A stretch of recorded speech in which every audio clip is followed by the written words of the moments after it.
This is 7 National News. Here are the headlines. Number of UAE companies attending IDEX rises significantly. Etihad Airways and Armaguard Group form a joint venture.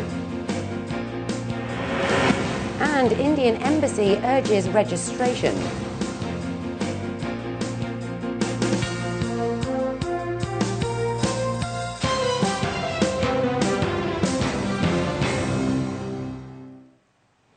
And in our top story this evening, the number of UAE companies displaying their latest defence technologies at this year's IDEX has risen significantly. According to Mohammed Al-Mashgooni, the IDEX 2011 show director, the number of UAE participants rose by more than 50% compared to 2009 levels.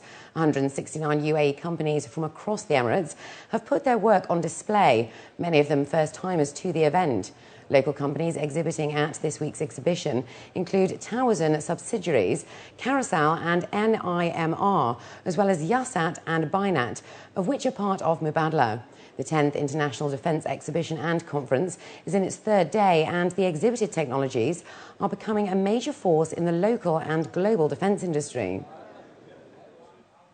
Etihad Airways and Armaguard Group have formed a joint venture to transport valuable goods around the globe. Precious cargo includes jewellery, precious stones, gold and artworks. Etihad sees the cooperation with the Melbourne-based company as a vital next step to expand its cargo business. CEO James Hogan said the new joint venture allowed Etihad to offer a new service for the freight customers across the company's global network. Abu Dhabi is becoming a hub for arts and culture, with world-famous museums such as the Louvre and the Guggenheim in the pipeline. The partnership will see Armaguard establish a presence in Abu Dhabi. The Indian Embassy in Abu Dhabi has urged all Indians living in the UAE to register their details on the embassy website. According to a local newspaper, MK Lokesh, Indian ambassador to the UAE, said the registration is aimed to create a database of all Indians in all categories of professions in the UAE and to collect correct information about the Indian community. In the statement, the embassy said scientists, technologists, academics and professionals are requested to register themselves on the link NRI registration at the web portal. The ambassador denied any veiled possibility of using the database for any taxing purposes. The UAE is in the top 10 countries worldwide for Facebook users. As a percentage, it's the only country in the Middle East that made the top 10. The country obtained 17.2% new users as a percentage of its population in 2010, the second highest number of regional countries. While the country's average for Facebook user penetration in the Arab region is 6.77%, the UAE has the highest penetration rate, with more than 45% of the population having Facebook accounts. This is according to the Dubai School of Government inaugural Arab social media report, which aims to gain a better understanding of the impact of social media on the development and growth in the region. In its continuing effort to promote green sustainability, Dubai Municipality launched today the first phase of its transportation project. According to the civic body, converting vehicles from petrol to natural gas would have a significant positive impact on the economy as well as the environment. Khadija Saleh has more. Dubai Municipality showcased today 5 different types of vehicles in its service which have been recently converted from fuel to natural gas. According to the civic body's transportation department, this project complements their various initiatives to protect the environment by reducing carbon emissions by 70%. At present, they own 2,300 vehicles used by the municipality's engineers and inspectors. The idea is to experiment with these vehicles for about 6 months. Then we will get all the statistics and the reading, and we will evaluate the performance of these cars. And then we will recommend the next stage. Within 3 years, we are hoping to implement the whole plan, okay, for all the vehicles, except for the diesel, because the diesel is still not convertible at the moment. The technology is still under research. ENOC will provide a mobile CNG or compressed natural gas filling unit during the initial phase. According to them, this is the second attempt by a government entity to promote natural gas in Dubai. The first was by RTA back in 2006 when diesel-run Abras were converted to CNG. Crude oil prices are going up most likely gasoline and diesel prices worldwide are going up. There is an abundant amount of natural gas available as a resource in the global world. Plus, you can treat sewage and make biogas out of it, which is also CNG. So, CNG is a very suitable, environmentally friendly way forward for transportation, and it is more economical on the long run. Converting a vehicle from fuel to natural gas may cost between 7,500 dirhams to 9,000 dirhams. However, the long-term benefits of using natural gas include reduction of carbon emissions, increasing savings, as well as energy efficiency, making the product a more viable option. The 6-cylinder vehicle, we have a standard cylinder for that storage container. It's around 65 liter, which we have a standard one, and the price for converting or price for filling up the gas will be around 16 dirhams to 70 dirhams. You get 65 liter of natural gas in it, and which will give you around an approximately about 160 to 175 kilometers. At present, natural gas is widely used in 60 countries across the globe. According to statistics, there are more than 3 million vehicles already running on CNG due to its abundance, economic benefit, as well as safety. Dubai Municipality's 3-year project will be carried out in phases and is expected to achieve an estimated fuel saving of 2.3 million dirhams. Khadija Sali, 7 National News.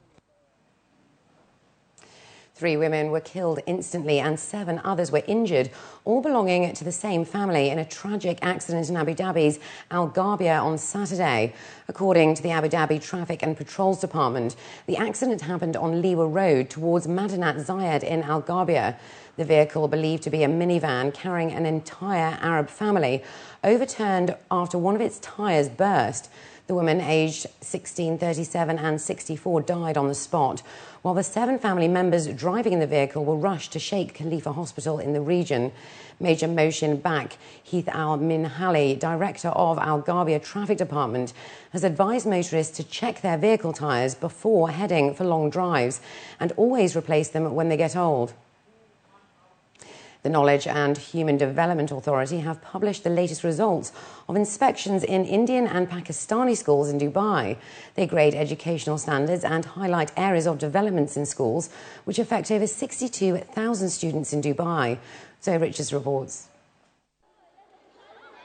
28% of Dubai students attend Indian and Pakistani schools. The Knowledge and Human Development Authority inspected 21 schools offering Indian curriculum and 3 offering Pakistani. They were vigorously evaluated over various criteria, concluding whether the schools are providing satisfactory education. They had a very good opportunity to meet the parents, the students. They had interviewed them personally, and they were not at all in a position where they were restricted from our side. They were free to do that, and the children were also, very pleased to have say what they had in their minds and hearts regarding their school. From the inspections that took place between October to December 2010, 11 Indian schools were ranked good, 7 were deemed acceptable, and 3 were rated as unsatisfactory. His Highness Sheikh Rashid Al Maktoum Pakistani School was the only Pakistani school to be rated acceptable by the KHDA. I feel, as a teacher, being a pioneer, I really feel proud that we have come again to the expectable, and we've determined ourselves that we're going to focus on the highest goal, that we would want to come up in outstanding. When the investigation was going on, everybody was taking real good part in everything, and even when the investigation is not there, our school is really disciplined and the studies are going really well, and we love all of our teachers. They help us a lot. Striving to make improvements, upgrade facilities and provide quality education does come at a cost. In 2009, the KHDA aligned increase in tuition fees with improvements of performance for most schools, which can result in a catch-22 situation for low-fee schools. They need to be increased because actually we have to meet our needs and requirements. So, for example, we have so many systems actually we need in the future, like the projects, like the other, like the whiteboards should be changed into the laptop system, and all these things.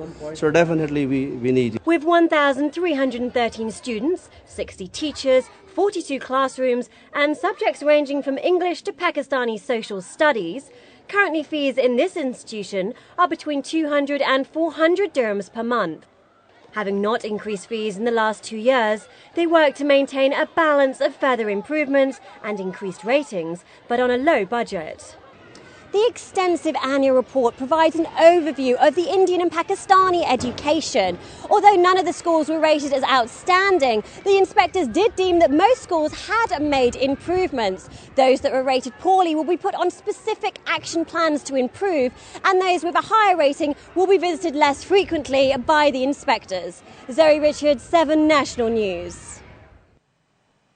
And in our world news, a strong earthquake has struck New Zealand's Christchurch, the second to hit the city in 5 months.